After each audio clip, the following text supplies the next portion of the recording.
Halo, selamat pagi. Perkenalkan, nama saya Ayu Riagan.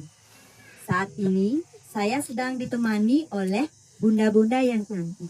Selamat pagi, Bunda. Baik, selamat pagi Bunda. Senang bertemu dengan Bunda hari ini. Ya, terima kasih. Tetap semangat ya. Semangat pagi selalu ya Bun. Oke. Ya, jadi kali ini kita akan membahas sesuatu yang sangat unik, menarik sekali ya, yang bisa kita gunakan dalam keseharian kita dalam membangun pola asuh yang lebih baik lagi untuk anak-anak kita. Di mana tema yang kita angkat untuk hari ini itu adalah belajar dari alam. Ya, bagaimana strategi pengasuhan anak di era digital ini. Seperti itu ya. Jadi bagaimana kita membangun hubungan antara alam dengan lingkungan anak di sekitar itu. Seperti itu ya. Oke, jadi saya perkenalkan dulu bunda-bunda yang sudah menemani saya dalam bincang santai ini ya. Itu ada Bunda Citra, panggilan akrabnya. Ada Bunda Nini. Itu halo Bunda Citra, halo Bunda Nini. Ya, halo. Ya, beliau ini adalah Bunda Nini sendiri adalah seorang perintis.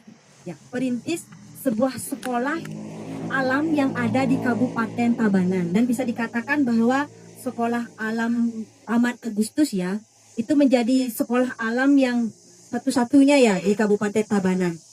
Artinya pencetus pertamanya itu di Kabupaten Tabanan. Nanti kita akan banyak nanya bagaimana beliau mengawali bisa adanya sekolah alam di Kabupaten Tabanan ya. Dan kalau Bunda Citra ini, beliau adalah seorang guru ya, seorang guru di Taman Agustus, juga sekaligus sebagai orang tua. Ya, tentunya ada tantangan ya, bagaimana kita mengasuh anak di era digital ini dan bagaimana kita bisa memanfaatkan lingkungan di sekitar. Ya, kita langsung saja ya. Oke. Halo Bunda. Halo Bun. Oke, kita bincang-bincang santai saja ya. Baik, silakan. Nah, saya ingin bertanya nih sama Bunda Citra ya. Nah, Bunda Citra, gimana sih pola asuh yang Bunda Citra lakukan atau terapkan di rumah ya? Karena kita temanya ini dengan alam ya, bagaimana kita pola asuhnya itu di rumah dan kita dekatkan anak kita dengan alam sekitar mereka agar mereka tentunya tidak terlalu sibuk dengan gadgetnya ya. Itu kira-kira bagaimana, apa yang dilakukan sama Bunda? Baik, terima kasih Bunda. Saya berbagi pengalaman saja ya Bun. Jadi begini, awalnya saya mempunyai anak saya yang pertama yang sekarang sudah SMA. Itu adalah murid pertama di PAUD Taman Agustus. Ya, 17 tahun yang lalu deh Bun. Ya, kebetulan anak saya memiliki hambatan, yaitu speech delay. Itu awalnya, memang karena kesalahan pola asuh saya. Jadi awalnya itu pada saat dia masih kecil, dari umur 1 tahun, itu saya sudah menjejali dia dengan, waktu itu belum ada gadget ya, jadinya TV ya Bun. Jadi memang kurang komunikasi dua arah. Jadi begitu, lalu bukalah Taman Agustus ini. Gitu. Sekolah Taman Agustus ini saya melihat kok sekolahnya lucu ya. Jadi kelasnya itu masih cuma 2 kelas pada saat itu gitu ya. Lalu lebih banyak kegiatan di luar nih gitu. Ini dia ngapain ya anak saya gitu kan. Iya. Lalu anak saya pada saat itu sudah umur 3 tahun dan masih belum bisa bilang mama. Mama aja belum bisa waktu itu ya Bun ya. Lalu karena ternyata setelah kita amati bersama, baik saya maupun Bunda Dini memberi masukan juga, kurangnya komunikasi dua arah dan kurangnya stimulasi sensori motor. Jadi memang anak-anak itu yang masih di usia di bawah 5 tahun itu memang harus stimulasi terutama dari sensori motornya, dan itu kita dapatkan dari alam, dari air, tanah. Makanya anak-anak itu harusnya diperkenalkan dengan tanah dan air, mencintai tanah dan air begitu. Jadi kalau mereka kurang dengan stimulasi itu, mereka cenderung jijik atau apa, nah itu berpengaruh juga dengan sinap-sinap otak yang ada di kepalanya gitu. Iya, begitu. Ternyata memang ada penelitiannya juga, Bun, gitu. Setelah kita terjun menjadi guru juga, begitu. Iya, benar banget itu, Bunda. Nah, kira-kira aktivitas apa yang biasanya Bunda lakukan atau Bunda ciptakan untuk bagaimana membuat anak Bunda dekat dengan lingkungan alam? Jadi di Taman Agustus memang banyak sekali kegiatan yang kita libatkan anak ya dengan dengan alam gitu. Misalnya dengan bermain air gitu ya, lalu bermain tanah. Kita mengajak anak-anak juga ke bawah itu bermain dengan dahan pohon yang mereka bermain perosotan dengan itu, ditarik gitu kan gitu. Itu banyak sekali pembelajaran dari permainan tradisional juga gitu ya yang bisa mereka terapkan. Oke. Nah, kalau dalam segi waktu, untuk menyeimbangkan waktu ini seperti apa? Antara dia bermain, antara dia belajar, antara juga dia dengan gadget juga kan? Karena sekarang ini kan memang teknologi, ya kan memang anak-anak tanpa disadari mereka akan terpapar dengan yang namanya teknologi. Mereka tidak bisa lepas karena memang zamannya memang zaman teknologi. Kira-kira bagaimana cara mengatur waktunya yang Bunda lakukan? Untuk pengaturan waktu, kebetulan kalau di Taman Agustus kita full day ya Bun ya. Dari kita masuk sekolah itu jam 8 sampai jam 1 siang. Dan otomatis dengan adanya program full day, anak-anak lebih banyak berinteraksi dengan teman-temannya dong.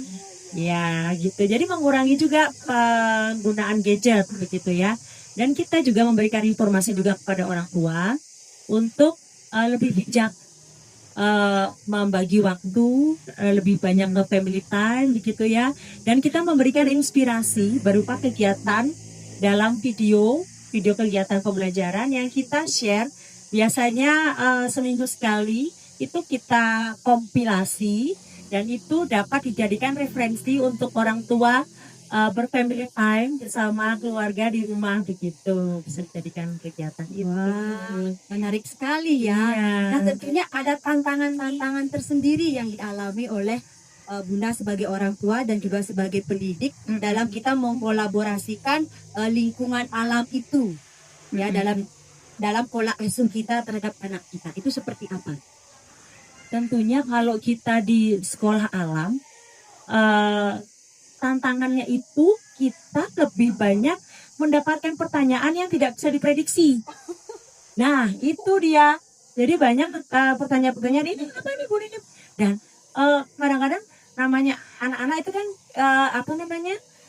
dalam hitungan detik ya mereka nanya itu kan. Dan kalau udah kita lagi speechless, ya udah kita tinggal jujur aja. Wah, kayaknya Bunda belum dapat informasi dari ini deh, gitu ya. Gimana kalau kita sama-sama cari di gawai? Nah, atau di gadget gitu. Jadi kita cari informasinya sama-sama ya teman-teman. Atau teman-teman kasih Bunda waktu untuk Bunda cari informasi dan Bunda akan ceritakan ke teman-teman besok. Seperti itu. Wah, berarti anak-anak saat penggunaan gawai itu memang ditemani ya. Iya. Jadi sehingga anak-anak itu bisa lebih arah dia ya. Betul. Jadi mereka bereksplorasi dulu nih di sini. Terus yang mereka pengen tahu yang apa nih? Di sisi apa nih? Nah, itu kita cari sama-sama di gawai. Nah, tentunya ini akan mempengaruhi perkembangan sosial, emosional dan motorik anak ya dari pola asuh yang kita lakukan saat bermain. Ya. Mereka ada yang ke sana, yang ke sini di alam bebas seperti itu ya. Itu kira-kira pengaruh yang diberikan itu seperti apa? Pengaruhnya besar sekali ya Bun ya, terutama kognitifnya, sosial emosionalnya mereka lebih teratur gitu kan gitu. Terus rasa ingin tahunya juga tinggi ya Bun ya, terutama namanya juga di alam, kegiatannya itu lebih beragam dan tidak ada habisnya seperti itu ya Bun ya. Jadi ya memang kita yang harus lebih lebih bijak juga gitu, memberikan mereka pengalaman seperti itu. Ini pendekatan dengan alam ini seperti anak-anak mengeksplor dia ya. Terus juga kita sebagai guru juga ikut di dalamnya. Tapi kita juga belajar, Bun. Kita juga belajar. Jadi bukan hanya anak-anak yang belajar, tapi kita juga belajar. Dan jujur, saya baru belajar untuk mencangkul itu dengan Bunda Nini loh di sini. Iya, karena saya kebetulan dari lahir sampai saya dibesarkan itu kebetulan saya lahir dan besar di kota besar, yaitu di Surabaya. Begitu, dan namanya juga di Surabaya, di perkotaan, di komplek perumahan yang kecil gitu ya, dan otomatis alamnya nggak seluas yang di sini, Bun ya. Dan kebetulan walaupun ya waktu itu saya punya ART itu, tapi tetap sama orang tua saya tetap diperkenalkan untuk bagaimana menanam, bagaimana memelihara hewan seperti itu. Jadi ya masih ngerti lah gitu. Dan saya takjub dengan anak saya pada saat berada di Pang Taman Agustus, kedua-duanya mereka yang nggak jijik gitu, Bereksplor di dia. Mereka anak kepepet juga, mereka nggak takut. Mamanya aja sampai sekarang masih gimana gitu ya, mau kepepet itu masih maju mundur gitu ya. Anaknya udah duluan bisa gitu. Iya, luar biasa sekali ternyata ya, tidak anak-anak saja mendapatkan pengalaman, tapi justru kita sebagai guru dan orang tua ya, Betul. itu jadi ikut terlibat ya. Dan Iya. saya sering melihat di postingan Taman Agustus memang gurunya juga terlibat langsung, orang tua pun juga dilibatkan ya. Betul. Ini perpaduan yang sangat holistik sekali ya, antara bagaimana kita membangun sebuah kolaborasi kita antara orang tua, pola asuhnya orang tua bagaimana, sekolah bagaimana, kita diadungkan ya, Iya, biar sama seperti itu. Wih, luar biasa, terima kasih ya Bunda. Nah, sekarang kita akan menuju ke Bunda Nini. Wow, beliau ini adalah seorang figur yang menarik ya, teka-teki ya, dan banyak sekali idenya yang gak ada habisnya, benar banget. Jadi saya juga sangat banyak terinspirasi oleh beliau ya. Beliau adalah pendiri, pemikir, perintis di Taman Agustus. Itu mari kita tanya lebih banyak kepada beliau, apa sih yang membuat beliau itu sampai membuat sekolah Taman Agustus yang saat ini menjadi sekolah favorit di Kabupaten Tabanan. Halo Bunda, ini Bunda cantik sekali ya. Sebelumnya saya mau mengucapkan selamat atas apresiasinya tadi ya. Ini bertepatan sekali dengan hari ini. Jadi beliau mendapatkan sebuah penghargaan ya untuk dedikasi beliau terhadap dunia pendidikan di Kabupaten Tabanan, terutama di bidang bagaimana pendidikan itu kita dekatkan dengan pengasuhan di alam seperti itu ya. Oke, luar biasa, keren sekali ya Bunda ya. Nah, ini Kak penasaran nih sebenarnya dengan sekolah Taman Agustus ya. Ide apa sih yang pertama muncul di benaknya Bunda sih Kak? Muncul ide sekolah alam seperti itu. Sedangkan yang lain belum memikirkan ada sekolah alam di Tabanan. Nah, alam Tabanan ini lebih banyak ini ya, agraria ya. Artinya kebun, sawah dan lain sebagainya. Tapi tidak ada sekolah yang membuat sekolah alam seperti itu. Silakan Bunda. Baik, saya akan mencoba menjawab dari perspektif saya ya, Yulia. Tidak terlepas daripada pola asuh masa anak-anak sebenarnya ya. Karena saya adalah kebetulan berlawanan dengan Bunda Citra yang terlahir di kota besar. Saya itu kebetulan terlahirnya di desa banget, di kaki Gunung Batu Karu. Usia emas saya lampaui di situ sampai usia 10 tahun ya. Jadi sangat dekat sekali dengan alam, sangat dekat sekali dengan sungai, aliran air, kebun-kebun, alam lah pokoknya.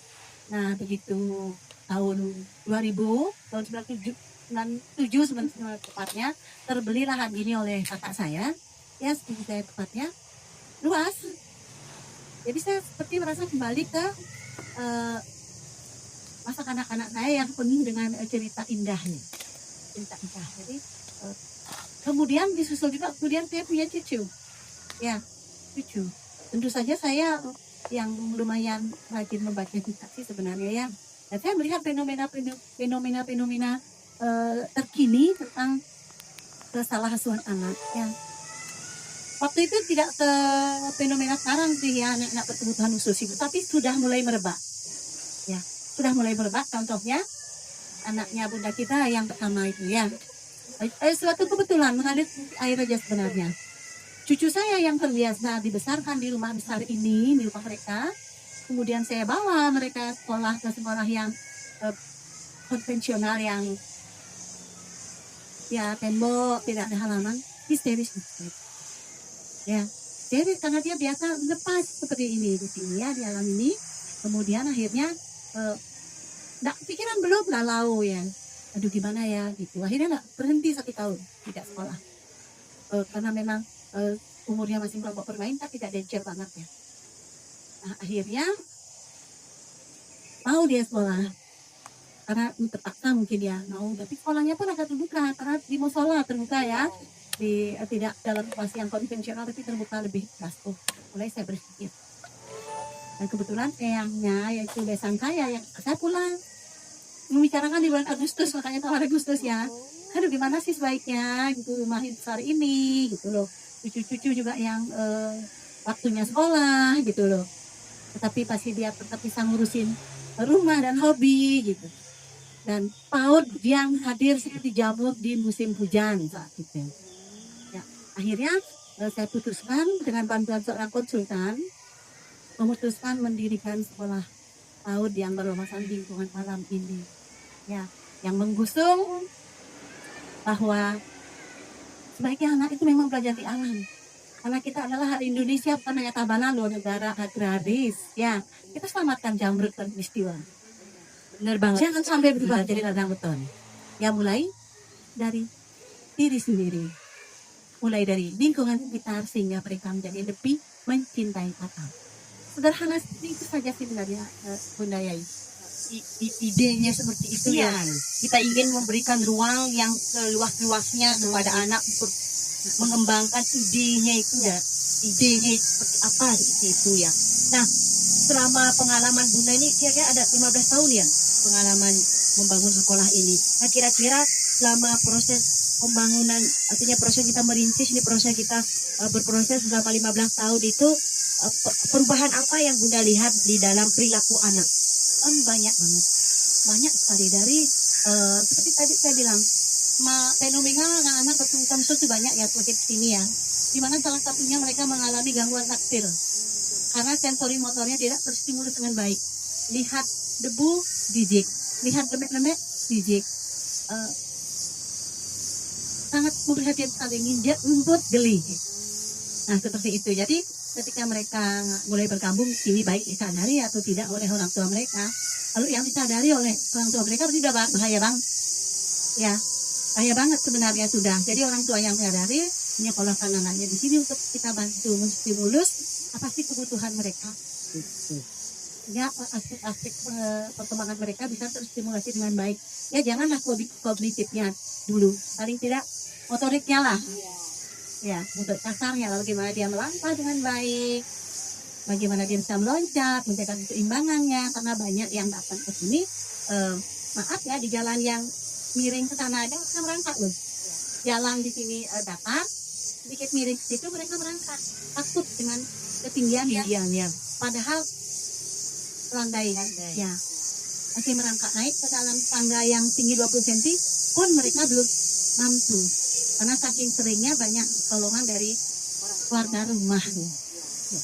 Itu juga akan mempengaruhi bagaimana tindakan anak itu ya, dari pola asuh orang tuanya. Nah, Bunda ini selanjutnya strategi apa sih yang dilakukan di sekolah Taman Agustus ini untuk mengimbangi atau menerapkan pola asuh yang berbasis alam di tengah era digital saat ini? Itu strategi apa yang dilakukan? Baik, kita melakukan strategi pembelajaran ya, karena teknologi itu tidak bisa jadi musuh juga. Teknologi itu tidak bisa jadi musuh. Siapa yang bisa melawan kemajuan zaman? Ya, jadi kita Betul juga, betul Bunda ya. seperti tadi sudah disinggung sedikit oleh Bunda Citra, adalah ketika kita mengajak anak mengeksplor alam, tentu saja banyak sekali pertanyaan-pertanyaan mereka yang tidak kita duga ya. tidak terduga, di mana kita juga kadang-kadang nggak selalu tahu gitu loh. Karena anak-anak sekarang nalarnya bernalar tulis banget ya. Jadi disitulah kita menyeimbangkan, berkolaborasi, mengaplikasikan. Baik, mari kita nonton, mari kita cari informasi pendukungnya melalui internet. Ya. Mari kita jadi anak-anak merasa wow, boleh kok gitu. Tapi di sini kan lebih terawat jadinya mereka. Ayo kita cari, ayo kita ke ini.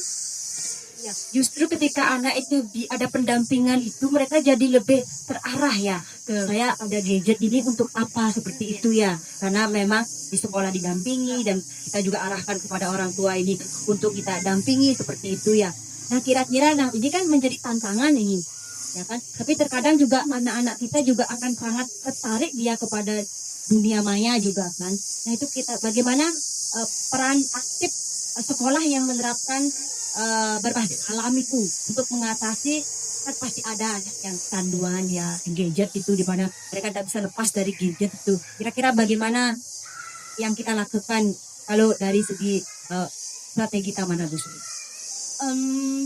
Strateginya sebenarnya nggak khusus banget ya, karena apa? Di sini anak-anak yang baru sekolah di triwulan sama, mereka kalau makan teriak loh masih minta HP. Masih teriak loh minta HP karena terbiasa makan dengan menonton HP ya seperti itu. Tapi kita tidak kalau strateginya tuh paling kita ajak bermain yang mengasihkan seperti permainan tradisional umpamanya apapun itu, main kereta api lah. Waktu berjalan otomatis mereka terlupakan sejenak gadget itu. Itu sih strategi ringan kali sebenarnya kalau kita mau meluangkan waktu kita. Istilahnya gini, kalau kan di rumah orang tua bekerja di HP atau di laptop, otomatis kan anak juga pakai yang abaikan, otomatis dia pasti mendekat ke laptop kita atau ke gadget kita. Nah, tapi karena ini adalah sekolah, di mana kita belajar untuk mengatur dan mendidik mereka, ya otomatis kita akan fokus ke mereka. Itu sebenarnya bukan strategi maut yang seperti ini yang enggak, tapi lebih fokus pada kebutuhan mereka. Fokus pada jadi kita mendampingi mereka apa yang mereka butuhkan, kita fasilitasi seperti itu ya kan, sehingga mereka merasa dirinya itu diperhatikan seperti itu ya, karena kita mengarahkan mereka untuk anak-anak seperti ini, jadi sehingga kita juga membangun hubungan yang emosional yang baik juga dengan anak-anak seperti itu ya. Nah kalau praktek terbaiknya atau studi kasus di Taman Agustus ini yang bisa diterapkan itu seperti apa? Praktek terbaik studi kasus apa yang bisa diterapkan apa? Tentang alam ya. Dia mengajak mereka yang tidak berani dengan lumpur itu lebih sering bermain tanah, ya bermain air, membiarkan mereka mengalami sensasi. Seperti contoh ini kan lahan kami miring ya, yang miring. Kami mempunyai banyak sekali spanduk-spanduk pas. Kadang-kadang kita gelar di situ. Kita hidupkan air dari pump, ya. Saya bilang punya blokan ya. Kita hidupin, jangan bikin budget kita untuk air, janganlah kita pikir. Kita biarkan mereka berseluncur dalam ruangan terbuka ini, tertutup. Ya, kita tutup pintunya. Mereka bermain. Dari yang malu-malu sedikit, dari yang memang yang sudah berani ya sudah, dari yang mereka yang baru gengsi-gengsi. Masuk-masukin kakinya, lama-lama berbaur mereka bahwa itu tidak bisa dijauhkan dari tanah dan air. Kodrat mereka dari sononya memang sudah cinta tanah dan air. Ya luar biasa sekali ya perbincangan kita hari ini ya, sangat simpel, santai tapi mengalir ya seperti itu. Jadi memang alam itu memang sebenarnya terbutuhkan ya. Tidak hanya anak-anak, tapi sebenarnya kita juga butuh alam.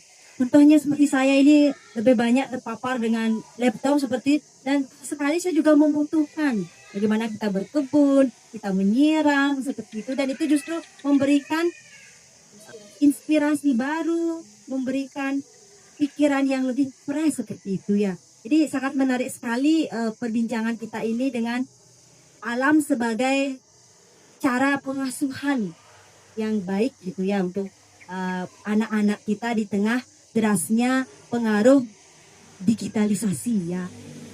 Nah tentunya harapan Bunda apa ya untuk kita anak-anak, dari anak-anak, guru, orang tua itu seperti apa ya, sebagai ya bisalah Bunda ini sebagai bunda kita ya, bunda kita untuk bagaimana kita bisa ke depan itu bisa lebih baik lagi dalam pola asuhnya. Mungkin kepada teman-teman kita yang ada di seluruh Nusantara ya. Harapan saya sendiri secara pribadi ya sebenarnya. Harapan saya sendiri secara pribadi sebenarnya. Tapi mungkin juga harapan beberapa orang yang memang tersembunyi ya, tidak sempat menyampaikan sebenarnya terkait dengan sebenarnya PM pembelajaran mendalam itu ya. Yang diawali dengan apa? Kesadaran, bermakna dan happy ya, mengembirakan. Itu sebenarnya bukan kurikulum itu bukan perlakuan yang untuk murid itu. Yang pertama kali harus diketahui dan dipahami adalah orang tua. Orang tua harus menyadari tujuan. Ini kita ngomong dalam konteks PAUD ya. Orang tua itu harus menyadari. Pada orang tua di Indonesia, halo apa kabar? Mari kita libas sedikit miskonsepsi ya, bahwa anak PAUD itu sekolah bukan untuk sekedar belajar membaca dan menulis ya, tetapi lebih kita stimulus dulu aspek-aspek perkembangannya, motoriknya, bahasanya, kita matangkan dulu. Setelah itu nanti masalah membaca dan menulis, mungkin saya dan eyang-eyang yang lain di belakang saya mungkin belum mengenal taman kanak-kanak atau PAUD pun bisa menulis, ya. Tapi yang berkembang di awal adalah nalar kritis mereka, ya, motorik mereka, bahasa mereka yang bagus. Masalah membaca dan menulis saya pikir mungkin akan menyusupi. Nah, saya harap pada orang tua, mari para orang tua yang mempunyai balita atau batita, kita samakan persepsi yuk. Lalu kita ayo ke PAUD, seperti itu tadi yang kita ikuti ya. Wajar belajar 13 tahun minimal, 1 tahun sebelum sekolah. Ayo kita pahami bersama, ayo kita berkesadaran bahwa anak itu adalah harus mendapat hak utamanya itu bermain.